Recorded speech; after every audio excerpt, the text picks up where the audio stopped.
Et salut tout le monde, j'espère que vous allez bien. Je suis Stella de Soliluna Macramé et aujourd'hui je vous propose un tuto dans un contexte un petit peu spécial parce que cette année on est partenaire du salon Création et Savoir-faire qui a lieu à Paris. C'est le plus gros salon du do-it-yourself et de l'univers des loisirs créatifs en France et c'est un rendez-vous à pas manquer. Donc enfin, à la fin de cette vidéo, je vous ferai part de mes impressions par rapport à ce salon et aussi ce que vous pourrez y retrouver, enfin l'ambiance et voilà ce qui m'inspire en tout cas dans ce genre d'événement. Et si ça vous intéresse, donc restez bien jusqu'au bout de la vidéo. Dans ce tuto, on va faire ce collier. Ce collier, c'est un bijou qu'on vous proposera en atelier sur le salon Création et Savoir-faire. Je vous le fais en tuto en avant-première, comme ça si vous n'avez pas l'occasion de le faire en direct sur le salon ou si jamais vous avez d'autres ateliers de prévus, en tout cas si ça ne rentre pas dans votre timing, vous pourrez toujours retrouver cette vidéo et ça c'est cool, comme ça vous pourrez le faire de chez vous, tranquillou, pépère.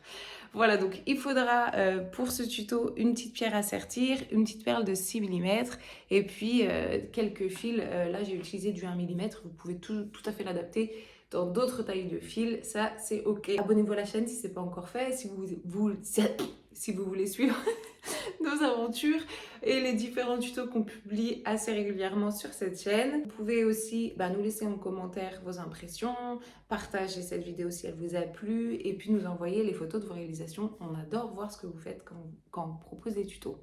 Je vous laisse à la création, je vous embrasse fort et je vous dis à tout à l'heure à la fin de cette vidéo. Bien sûr, j'ai oublié de préciser, mais tout le matériel, vous pouvez le retrouver sur notre boutique www.solilunamacramé.com. On vous met la taille de la pierre, etc. dans la description, donc vous pouvez aller voir ce dont vous avez besoin et on a tout sur le site. Et c'est parti!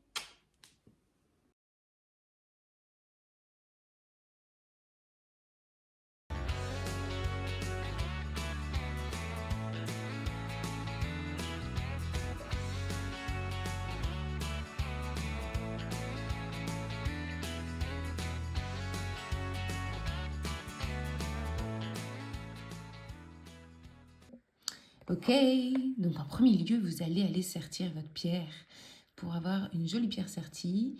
Donc, toutes les infos sont dans la description, que ce soit la taille de cette pierre, que ce soit le lien pour aller sur la vidéo pour apprendre à sertir une pierre. Et une fois que vous avez serti votre pierre, vous revenez ici. Juste pour info, les deux fils, quand vous allez sertir votre pierre, il y a deux fils guides qu'on vient fixer sur la planche.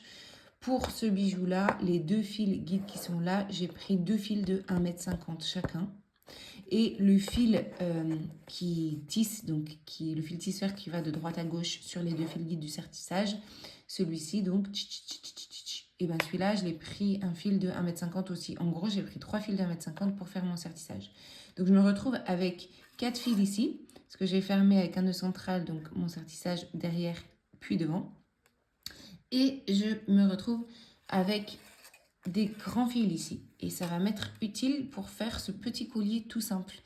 Donc voilà, donc vous allez sur la vidéo apprendre à sertir une pierre que j'ai mis en description. Vous prenez vos deux fils guides, je ne sais plus ce que je dis dans la vidéo au niveau des longueurs, mais en tout cas vous les prenez bien d'1,50 m et le fil tisseur d'1,50 m et on se rejoint ici. Maintenant, vous allez couper deux fils en plus. Moi, j'ai pris des fils de 1 m, mais si vous avez une grosse tête ou une grosse gouffa, beaucoup de cheveux, ou je sais pas, en tout cas, si vous voulez le porter par exemple plus bas en mode sautoir, c'est bien de prendre des fils plus grands, parce que là, il va être tout juste pile poil pour passer autour de la tête. Donc, vous prenez 1 mètre minimum de fil, voire 1,50 m si vous voulez être plus large. Et vous en coupez deux de cette longueur-là. Donc, deux fils de 1 m, moi j'ai mis ça. Et puis, je vais les passer... Qu'est-ce qu'on va faire? Ouais, on va passer dans un des deux fils une perle de 6 mm. Moi, j'ai mis une perle de 6 mm. Vous pouvez mettre une perle plus grosse si vous avez envie. Faites bien ce que vous voulez. Et je remets mon fil au milieu, la perle ici, bien au milieu. Ok. Ensuite, celui-ci aussi, je vais prendre le milieu. Ici, c'est le milieu. Et je vais mettre mes deux milieux ensemble. En fait, je fais ça. Si vous avez une perle qui a un gros trou, vous pouvez tout à fait passer vos deux fils dans la perle. Et c'est super bien si vous arrivez à faire ça. Moi, je sais que là, ma perle, mon fil, en plus, le fil un peu pailleté comme ça, il fait 1,2 mm. Donc, il est assez épais. Ce qui fait que ben, c'est plus difficile d'en passer deux, en tout cas dans la perle que j'ai là. Et en fait, ça va être assez simple, il faut juste bien se positionner au départ.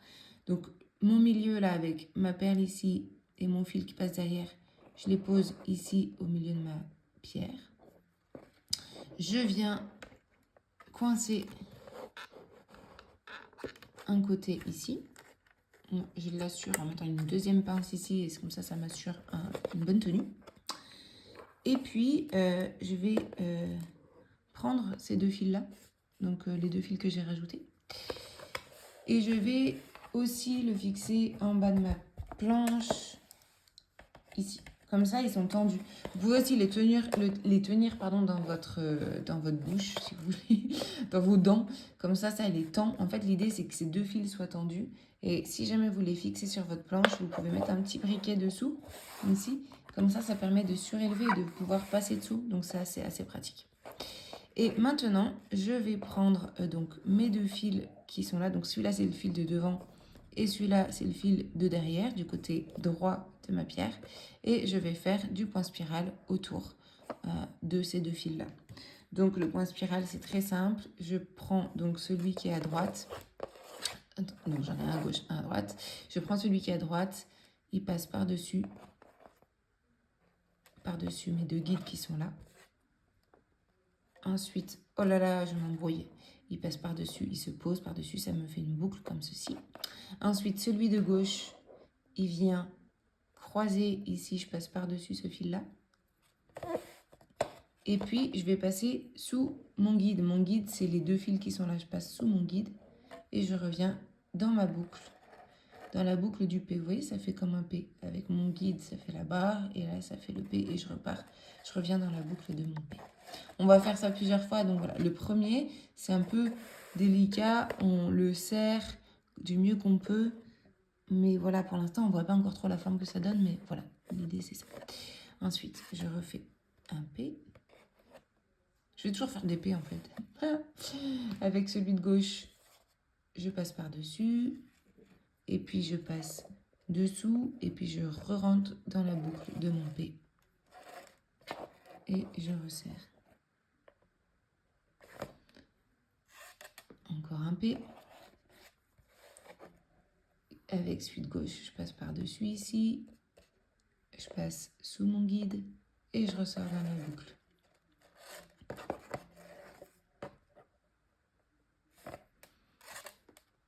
Et vous continuez comme ça. Hop.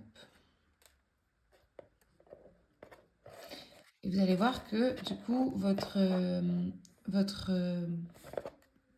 tissage, il va avoir envie de tourner en fait. Parce qu'on est en train de faire une spirale. Donc naturellement, ce fil-là, il commence à monter un peu. Donc en fait, pour l'instant, vous laissez faire. Et quand vous sentez qu'il est trop sur le dessus, en tout cas qu'il est trop en train de se déformer, entre guillemets, de vouloir tourner tout seul, là par exemple il veut vraiment, je vais échanger mes deux fils de place, donc je le laisse tourner de lui-même, mais moi je continue à toujours prendre celui qui est à droite pour faire un P, ça change rien.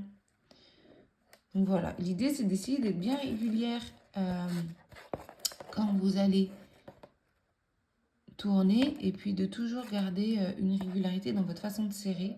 Ça va vous donner un rendu qui sera plus propre, plus net. Voilà.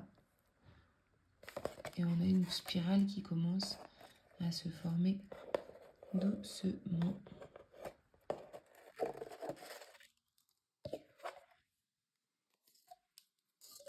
Voilà.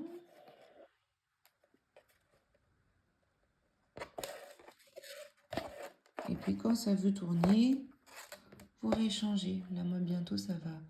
Encore un ou deux nœuds. Et j'en fais un dernier de ce côté et après, je les échange. Vous pouvez aussi compter, par exemple, faire tous les 6 nœuds, je les croise. Ou tous les 5 ou tous les 10, selon comment vous voulez que votre spirale soit plus ou moins serrée ou pas, quoi. Et je continue à droite.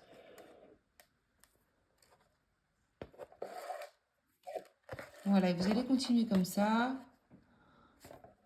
une bonne partie du tissage. C'est à vous de voir en fonction de si vous voulez un point spiral qui soit grand ou pas.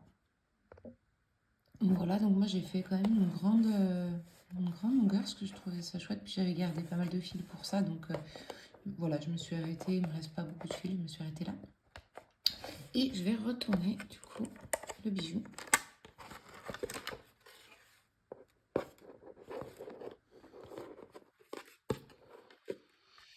Là, on peut fixer sur la pierre directement ou alors accrocher ici. Enfin voilà, vous mettez comme c'est confortable. L'idée, c'est d'avoir juste bien prise sur les fils qui sont là.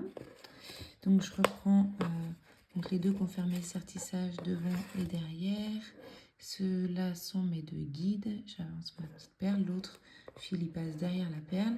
Et ceux-là, je viens les fixer comme tout à l'heure en bas de ma planche. Et puis, je viens mettre un petit briquet dessus. Voilà. Ça, je peux passer dessous facilement. Et puis, on va refaire la même chose.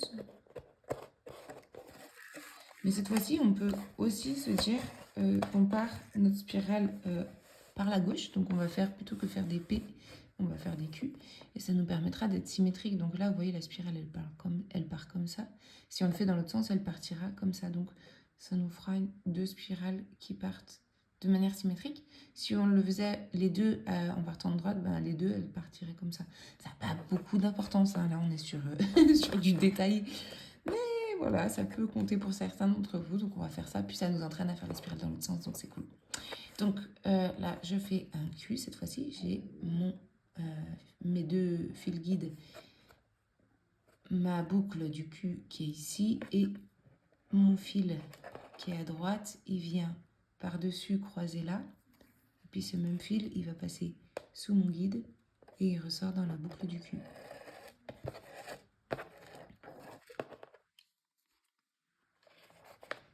Là, je le serre, donc il faut un petit peu modeler. N'hésitez pas à toucher avec votre main pour bien resserrer et que ça fasse ressortir légèrement la pierre sur le dessus, mais que surtout, il faut bien serrer. Si vous ne serrez pas suffisamment, ça ne va pas avoir beaucoup de tenue, ça va bouger, vous n'allez pas comprendre pourquoi ça, c'est un peu mou. Donc voilà, n'hésitez pas à serrer fort vos nœuds. La gauche, dessus, donc par-dessus ici, et sous le guide et dans la boucle. Et là, encore une fois, sur le deuxième, je vais bien serrer pour être sûr que ça ne bougera pas. Voilà. J'en suis ici. La gauche. La boucle. Ici, par-dessus, dessous et dedans.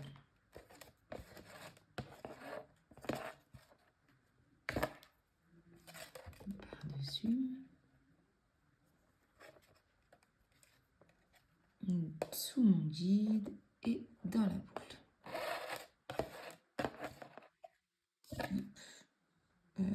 Ici, par-dessus, sous mon guide et dans la boucle.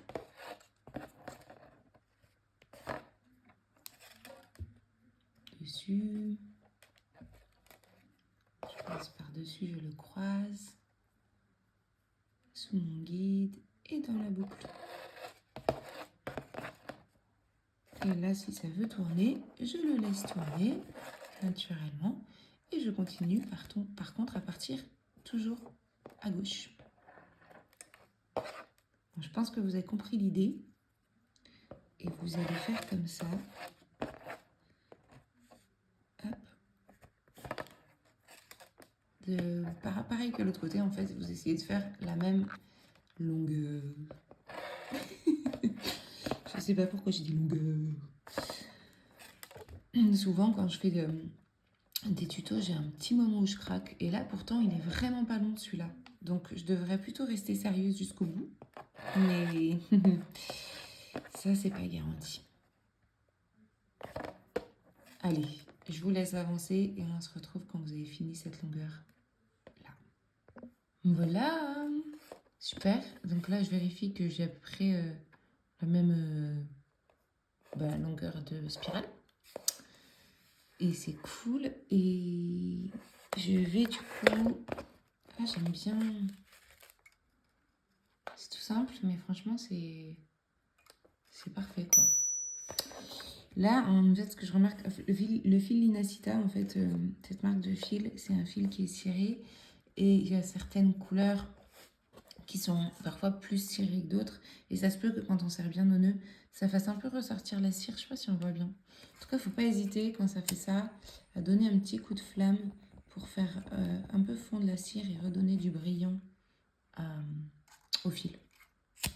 Donc faites gaffe de ne pas trop rester dessus pour ne pas le faire cramer.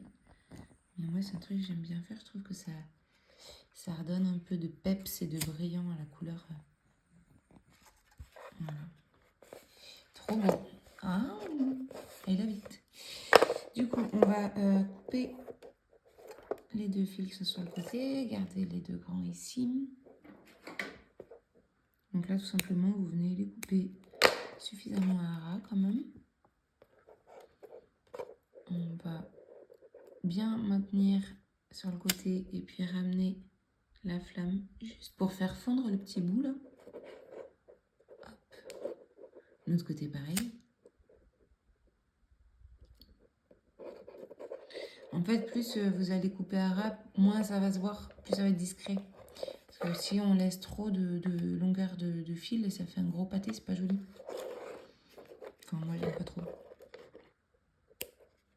Après, au début, c'est normal. Hein, les premiers qu'on fait, souvent, on n'ose pas. Mais je ne vais pas couper si ras, sinon ça va se défaire. Mais bon, si vos nœuds sont bien serrés, il n'y a pas de raison que ça se défasse. Donc, vraiment, à force de faire, vous allez voir que vous allez plus vous autoriser à bien couper à ras pour avoir des jolies finitions. Voilà. Super. Et là, du coup, vous allez pouvoir faire un cordon et un nœud coulissant.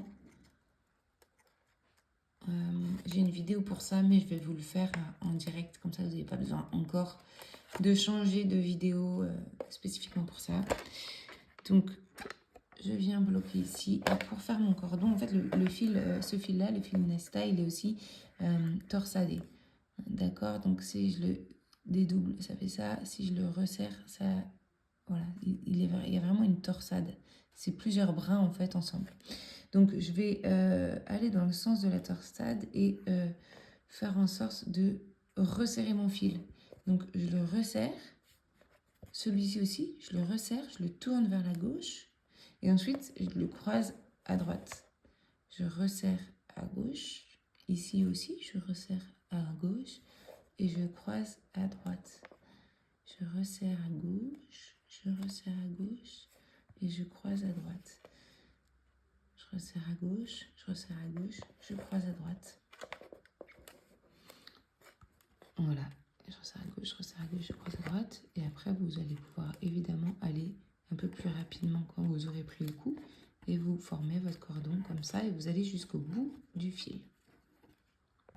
Ok, donc là, je continue jusqu'au bout du bout. En fait, ça dépend de la longueur que vous avez là. Mais moi, je pense que en tout, je dois avoir... je sais pas, 25 cm au moins de cordon. Il faut que ça puisse passer après autour de votre cou en fait. Donc c'est pour ça que moi je vais jusqu'au bout du bout. Donc là je resserre, hop, je resserre. Et après, vous avez deux choix. Soit vous faites un petit nœud, voilà, quand vous arrivez vraiment au bout. Soit vous faites un petit nœud et vous laissez un petit nœud au bout. Soit vous pouvez aussi glisser une perle. Donc si votre cordon il est trop grand, vous pouvez couper des fils, enfin ça vous ajustez en fonction de la longueur que vous voulez. Et puis on peut, moi je vais mettre une perle comme ça de 5 mm, elle fait la mienne. Et elle passe normalement dans les deux fils. Donc soit vous mettez une perle et là, bon attends je peux remonter ma planche et baisser mes pieds, ça va bien se passer. Voilà, et là je coupe. Et cette fois-ci, vous voyez, je laisse quand même plus de longueur que tout à l'heure quand j'ai brûlé directement derrière le tissage. Pourquoi? Parce que là, le trou de ma perle, il est vraiment large. Donc il va falloir que je le bouche plutôt que de faire un petit nœud derrière la perle. Alors vous pouvez faire un petit nœud derrière la perle aussi. Vous pouvez faire un petit nœud sans perle. L'idée, c'est juste d'avoir quelque chose qui bloque ici au bout. Donc moi, j'aime bien faire comme ça, mettre une perle et ensuite faire fondre le fil qui vient boucher le trou de la perle. Alors parfois, voilà, là il fait une fumée noire parce que ce fil, bon, c'est un fil de polyester. Et comme celui-là, il est particulièrement épais et ciré, bon, ça fait un truc un peu... Mais dans tous les cas, moi, je préfère quand même ça, même s'il y a un petit pâté noir au bout, que faire un nœud.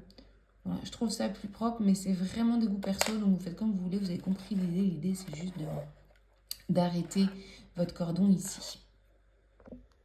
Voilà, vous avez fait vos 2 cordons avec vos petites boules ou vos petits nœuds au bout. Et là, ce qu'on va faire, c'est qu'on va venir faire un petit nœud coulissant ici autour des cordons pour pouvoir après coulisser le bijou et le porter à la taille qu'on veut autour du cou. C'est merveilleux ça, non? Donc je viens bloquer, voilà, je l'ai accroché comme ça tout simplement sur ma pince.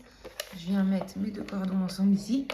Et puis je vais prendre, moi j'ai pris une petite chute qui me restait, mais vous pouvez prendre voilà, un petit bout de fil de 15-20 cm. Et on va juste faire un petit nœud simple ici autour des 2 cordons. Vous serrez, mais pas trop fort non plus. L'idée, c'est que ça coulisse. Mais même si c'est un petit peu difficile de coulisser au départ, c'est pas mal parce que ce petit nœud coulissant, il va s'assouplir en fait. Donc, s'il est déjà trop mou à la base, il risque de pas tenir correctement. Donc, il faut le serrer, mais pas trop. Là, je vous laisse juger. Voilà, donc je fais le premier et ensuite, je vais refaire. Vous vous souvenez de nos histoires de P et de Q? Et bien, cette fois-ci, au lieu de faire que des P ou que des Q, je vais faire une fois un P, une fois un Q. Le PQ, le fameux PQ. Donc là, je passe par-dessus mon guide qui est ici.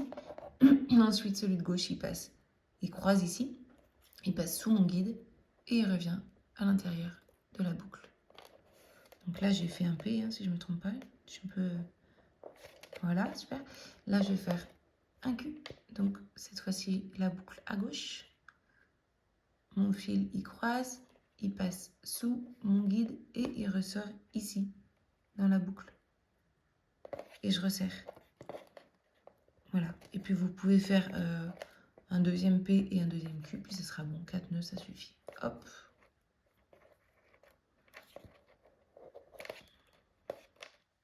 Et là.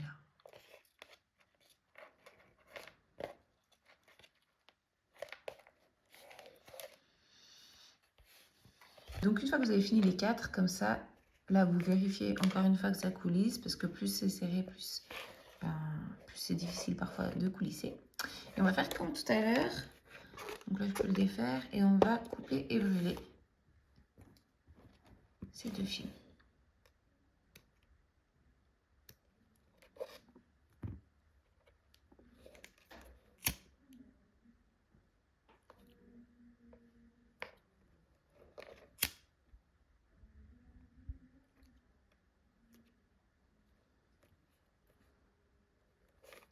Voilà.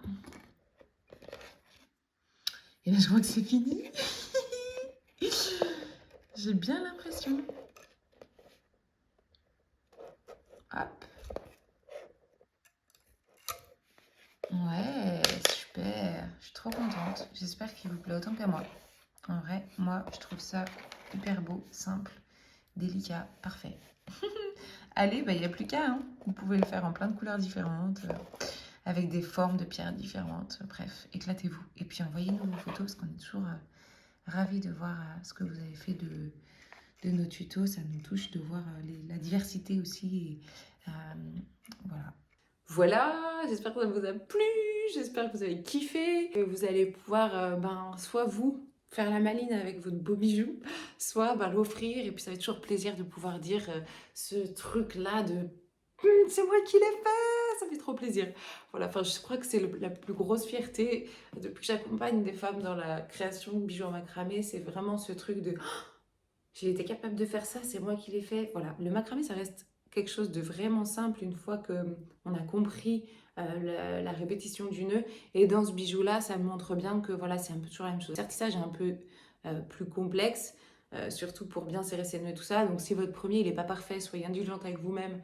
Ça fait partie du processus d'apprentissage aussi. Mais voilà, gardez confiance, ça va le faire. Et puis, les prochains seront mieux. Et puis, voilà, si vous êtes tout de suite fiers de vous, tant mieux. Et vous pouvez vraiment faire votre maligne. Donc je vous avais dit que vous verrez à la fin de cette vidéo pour vous parler un peu du salon création et savoir-faire qui aura lieu à la fin du mois. Donc les dates elles sont dans la description, c'est du 28 au 2 décembre je crois. du 28 novembre au 2 décembre.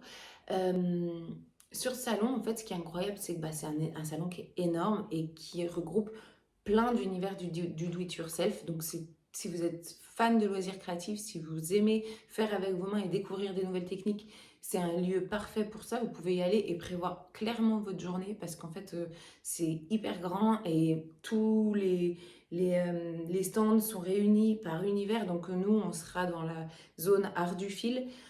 Donc il y a plein d'univers comme ça, vous pouvez aller voir sur le site du salon parce qu'ils décrivent super bien ce qui se passe. Vous pouvez vous inscrire, il y a plus de 500 ateliers proposés sur le salon. Les femmes, elles viennent, elles prennent leurs ateliers, elles sont là, elles rencontrent des femmes, elles découvrent des nouveaux savoir-faire. Il y a vraiment une ambiance voilà, unique. Et moi, comme j'adore en fait tout ce que ça crée, ça apporte vraiment de la valeur.